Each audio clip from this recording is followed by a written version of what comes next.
Welcome back from that break. We apologize that the break is a little long just because we need to put in one or two technical issue in place to serve you better. Now we're going to the first discussion for the day, and my guest is already joining me via the telephone. We're talking about party politics this morning, and of course, examining and x-raying the political practice in Nigeria. As a matter of fact, so many things are happening from the coalition, from the NEC meetings, from the opposition, and all of that. So this morning, I'll have my guest join me on the program in the person of Comrade James Ezema, a political analyst. It's good to have you join us on the program this morning, Comrade. Yeah, it's good to be here this morning. All right. We're looking at party politics right here. You know, most of the things that a lot of people talk about when you want to talk about political party is the issue of ideology. A lot of people will tell you political practice in Nigeria doesn't have a straight ideology, or probably they'll tell you they have an ideology that does not take the average Nigerian into consideration. What's your thought about that?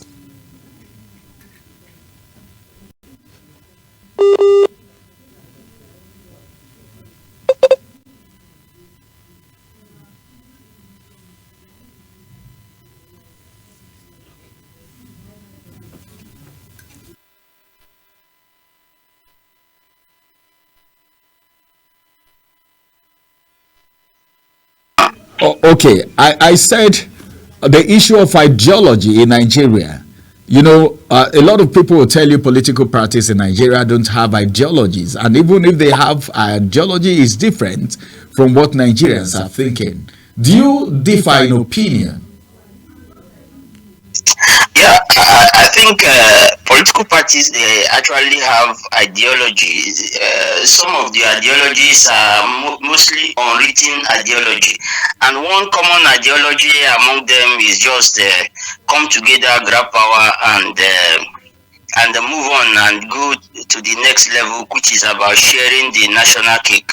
So nobody has any ideology about how to bake the cake that we share, but we most of us have most of the political parties. The ideology is about how to come together, gang up, and then grab power for the purpose of sharing the national cake, and that is one of the major problems that the Nigerian political system is having, because it has gotten to a point that every now and then is either a merger or a coalition with the purpose of just grabbing power, and then we at this time we need to get convinced by some of the people who are coaliting, so that we know what they actually want to do, whether it's the same old or they just want, some individual just want to do coalition, use the ladder to grab power,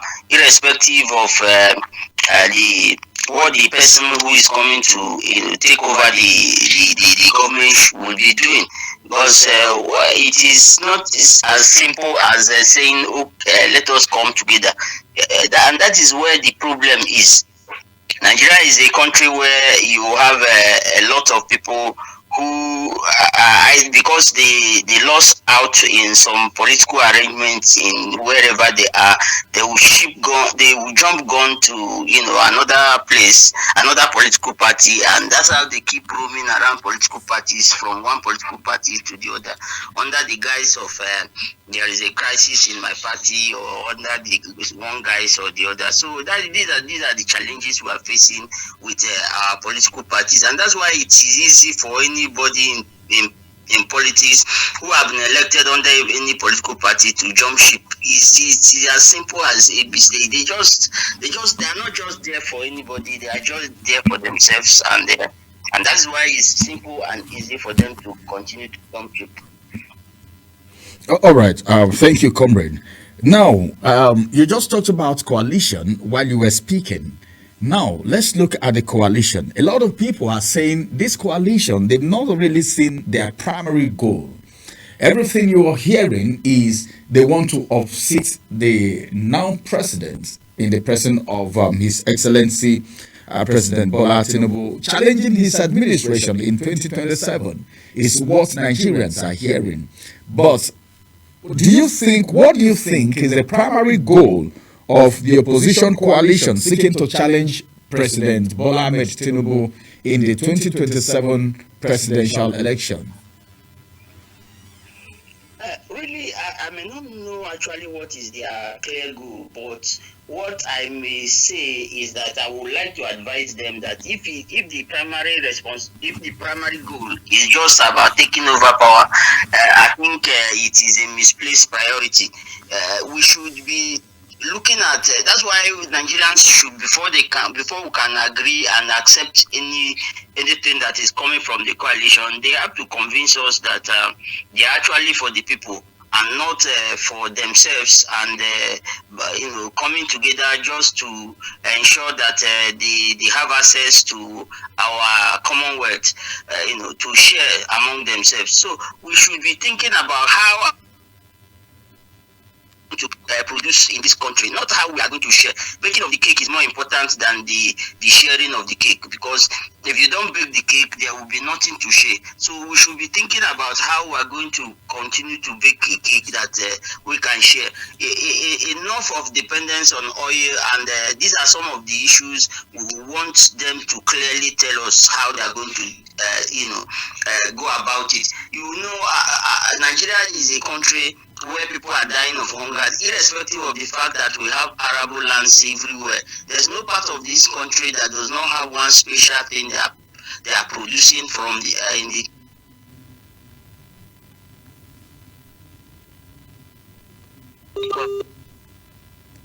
all right.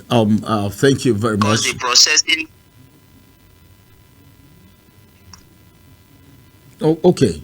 Well, that is our guest right there. But then, so many things are happening from the polity, and of course, the coalition is taking the center stage. I'm coming back to you, comrade. I'm still going to be throwing you another question, but before then, let's look at some of the major issues right here. And one of the issues that a lot of Nigerians are always talking about is the issue of recycling. But then every Nigerian have a different opinion as it has to do with the issue of recycling. Because if you look at the coalition, we actually talked about that. If you look at the coalition, the first thing that you will see there is group of politicians coming together, people that have been in power before. And of course, Nigerians are saying, well, when it comes to internal differences, how would they manage the internal differences? Because everyone in that coalition have their reason of joining the coalition, and these reasons must be serviced. These reasons, okay, must be nurtured and meant to see the light of day by the people who are forming this coalition, apart from the collective ideology that they may have. Don't you think these differences, internal differences, individual differences, might result to something else when it comes to the coalition? You see, let me tell you, they don't differ on things that has to do with the ordinary citizens. They don't differ on governance. They don't differ on anything that has to do with how to make Nigeria work. They only differ on when their sharing formula is not agreed upon. So they will always come together at their convenient time.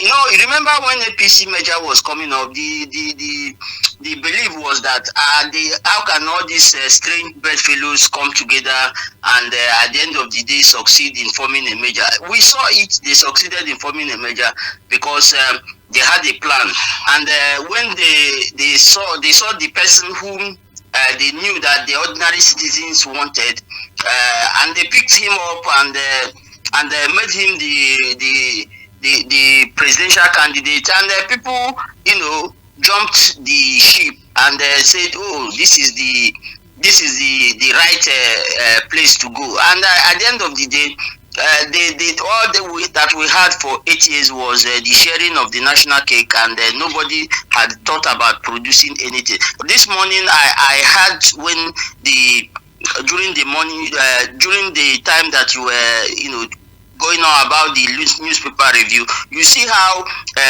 both are not just only Ajokuta, but even the NNPC refineries, just money just went down the drain under the last administration. And most times when we talk about it, they say, "Oh, we hated Buhari, we hated Buhari." It's not about hating anybody. The same scenario is what is going on now. When you talk about what this administration is not doing well, they will tell you that you hate President Tinubu. No, it's not like that. You see, when we were investing in a dead refineries cannot work in this way, and that was why when they wanted to, Dangote went to build his own refinery, wanted to buy those refineries, but I'm sure he must have seen that the carcass is not something he would buy before he decided to go and build his own. So, but we continued. We know some of these people knew that but they continued, appropriating money for those refineries, and at the end of the day, money had gone down the drain, and they told us that those refineries are working, and up to today, nobody is facing any consequence for that kind of national deceit. So these are the kind of things we're talking about. So all these coalition people and everybody, they will always come together to agree. They will come to agree because they have a common goal, and their common goal is always about how they are going to share the national cake, and that is all they do. If it is anything else, I don't think if it's about governance, it will be difficult for you to have some certain individuals come together under one platform and say they are forming a political group. All right. One of the things that a lot of Nigerians are even talking about right now is that APC is not having the kind of opposition that they really need. Then this morning, ADC, according to what Atiku said, ADC are saying that President Bola Ahmed Tinubu needs to account for the loans that has been taken. So, formally, before now, all eyes were on PDP as the major opposition, but ADC have started talking. Are we now trying to say the All Progressive Congress will now have a run for their money as it has to do with a strong opposition? I think just mere newspaper, mere press releases is not because somebody is talking. That does not amount to a strong opposition anywhere. You see, the problem with Nigerian politicians is that they deceive them a lot. Didn't they see when ACN and the major coalition members were in opposition? Didn't they see them on the street marching? Didn't they see them protesting? Didn't they see them empowering civil society all around the place? So we see, let them continue to deceive themselves and continue to talk. At the end of the day, they will say they have a strong opposition. Speaking from one place and sending press releases is not a strong opposition anywhere. So if you want to do an opposition run as a political opposition, you should do that constructively and firmly, not just be making statements. Is that how to do opposition? Anybody can sit wherever he is and talk. So if you want to be an opposition, come down to meet the people, come down to see the people, come down to where the people are, and then let's see what is wrong with the opposition organizing town hall meetings around the country. Is there anything wrong with that? Meet the people, know what they are feeling. You can't sit down one place and be telling us that you are an opposition. The opposition is not a title. And nobody should, confuse us with that title of a strong opposition. That is not how opposition political parties run anywhere in the world. Do you see zoning? Because if you remember, one of the problems that PDP had was the issue of zoning, and that was what resulted to the factions that we had and the majority of the problems in the People's Democratic Party. Then, even in APC, during the 2023 election, there were a lot of issues with zoning, even who to become running mate and all of that. So we have seen in time past that, well, zoning and of course taking over major political offices have caused problem. When APC were trying to pick their national chairman, you see the kind of consultations that went on, up to the extent that the next meeting had to take place at the presidential villa. And that's to tell you of how important the place of key office holders is in all political parties. Now let's come down to oppositions, and of course the ADC, which is fronting itself right now as a major opposition with big names in that party.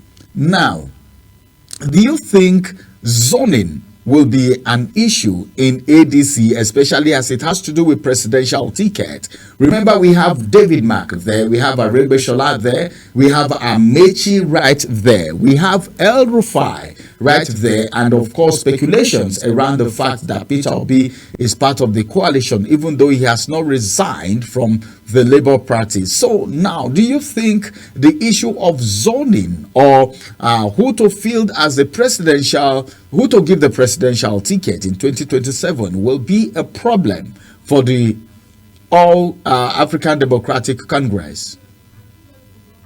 You see, the truth of it is that when APC, for instance, came on board, they tried to play the ostrich by saying that doing any form of zoning. In fact, that was the reason why the Senate, because there was a meeting they said was held at the time that they agreed on which zone should produce the president of the Senate at the time, and it was said that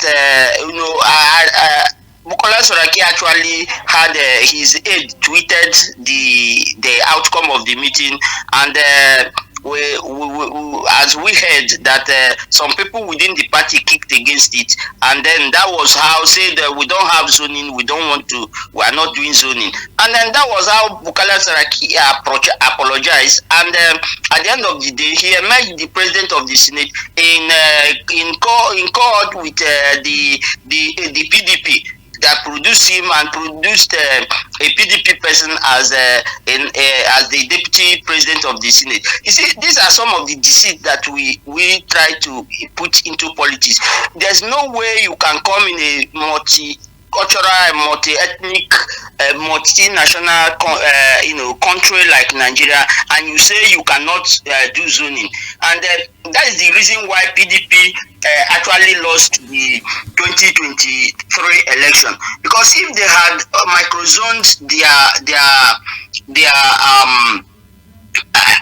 their ticket to a particular place in the south, they would have won the election, but they started playing the ostrich, and at the end of the day they lost the election because their camp were divided into several camps. So that is what we are talking about, and I think both APC, ADC and all of them, they are learning their lessons from the past, because ADC got their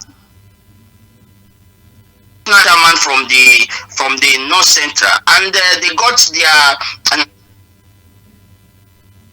and that is a good positioning already. They have opened up both the north and the southeast for something else. So, and that is what we are talking about.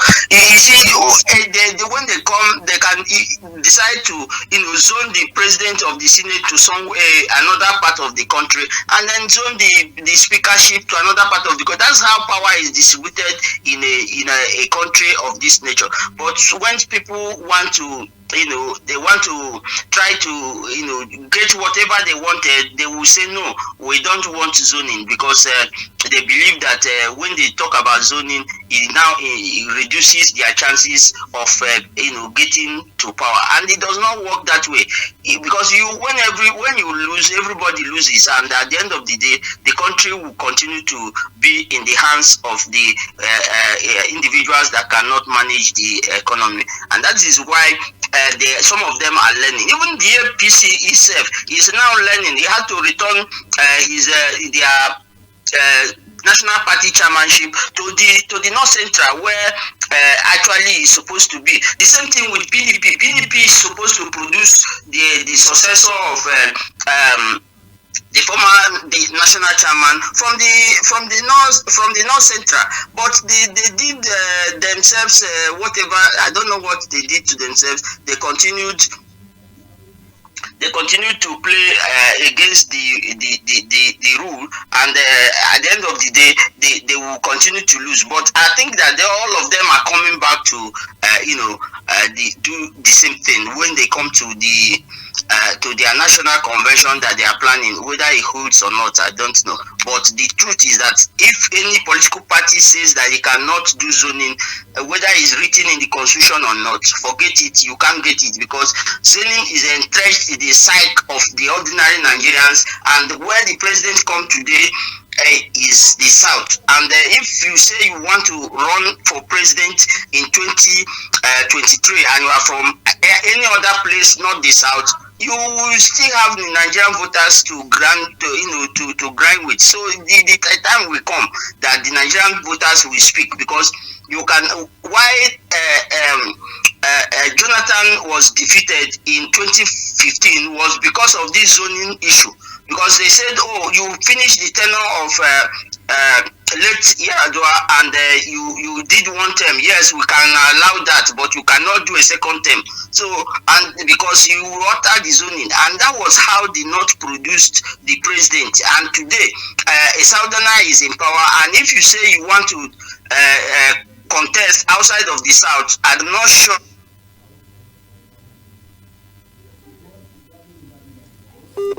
Okay. All right. Thank you very much, comrade. Comrade is still talking to us, because the issue of zoning is very important. We know the kind of problem it has caused in the past, and of course, you can't take that away. Comrade, are you there? Hello, comrade. All right. Now, the issue of zoning, because now you can see the spread. When we're talking about zoning, we're not just referring to the coalition. Almost all the parties have had their own share of one problem or the other, no matter how big or small it is, as it has to do with the issue of zoning. It is now my turn, or it is now the turn of my region, and all of that. But then, let's go to a quick break. After this break, we'll return and the conversation will continue. Stay with us. All right. Thank you very much, comrade, for staying with us, and all our viewers out there. It's still Global Morning, and we're looking at party politics, and of course, we're looking at matters arising from the different political parties in Nigeria. All right. Comrade, thank you for staying with us. All right. Comrade, are you there? I'm here. All right. Yes, a little bit of a network problem. You know, this is Nigeria, so sometimes you can't completely run away from it. All right. We're looking at matters arising from political parties in Nigeria. We've talked so much about the ADC, the APC, and the rest.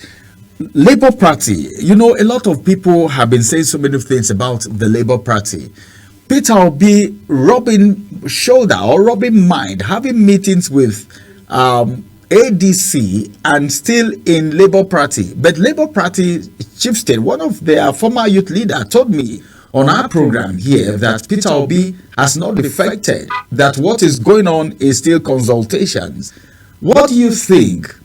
Are you foreseeing Peter Obi joining the coalition, or he's already part of it? Why do you say so? Anybody can join the coalition. It depends on what is in it for me.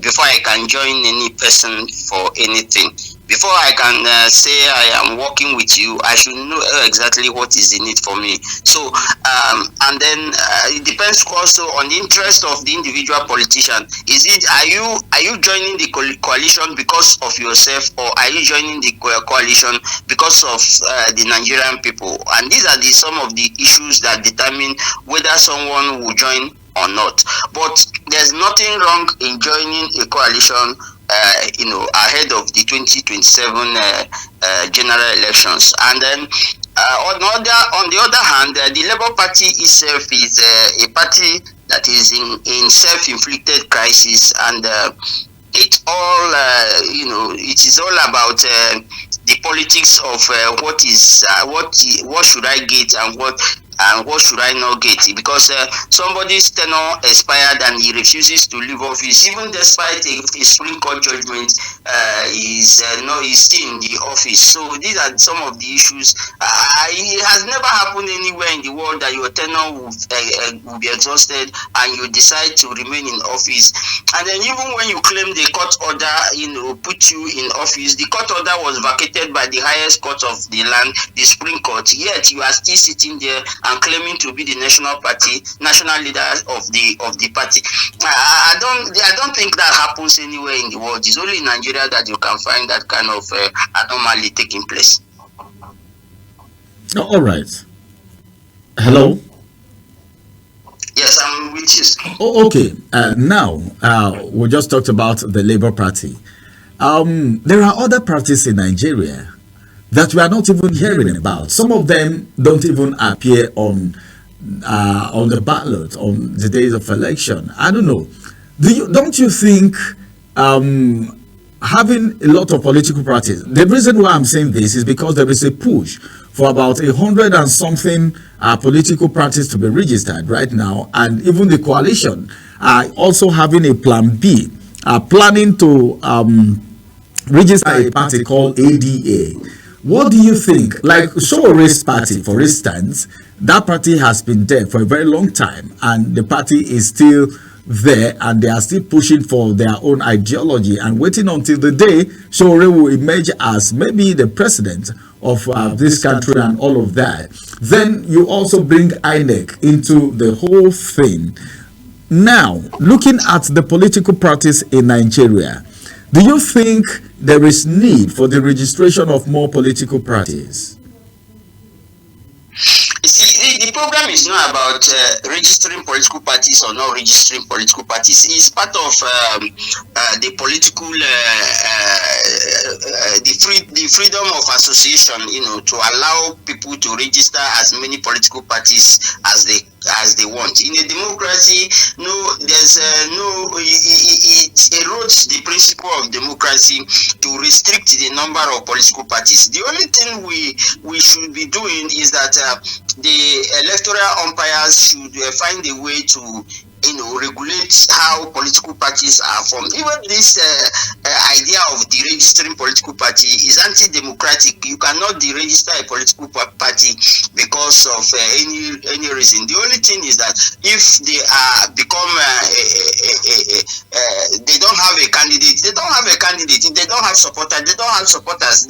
After all, the country is no longer funding political parties. If it were in those days that INEC was funding political parties, that when you can say, okay, we can't fund you because you don't have an elected office holder that for that reason we cannot fund you. But you are not funding political parties and you are deregistering them. That is anti-democratic, and it's not a welcome development. The more political parties we have, the better for democracy democracy, so that people can have multiple choices to make at elections.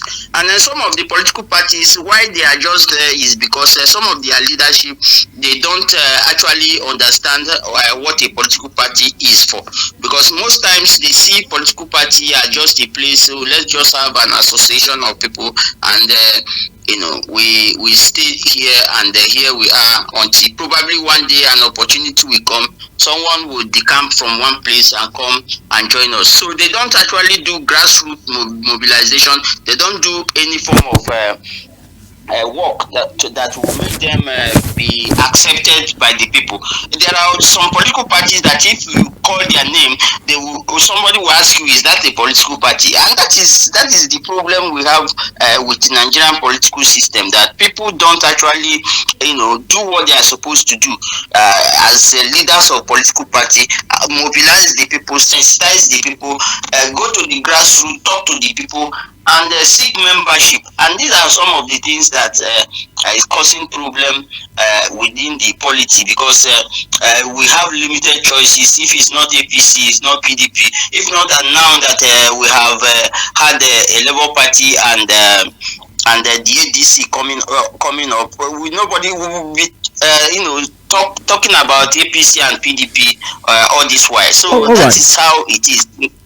All right, comrade, this is the much time will allow us. At least we've come to know that all political parties in Nigeria have ideology, and of course, everyone is working towards 2027. And it's so good to know that it's anti-democracy if a political party is refused being registered, according to my guest. Thank you very much for joining us, Comrade James Ezema. Thank you very much for having me this morning. All right, thank you so much. Well, as a matter of fact, this is going to be the size of the first discussion. The second discussion is coming up after this break.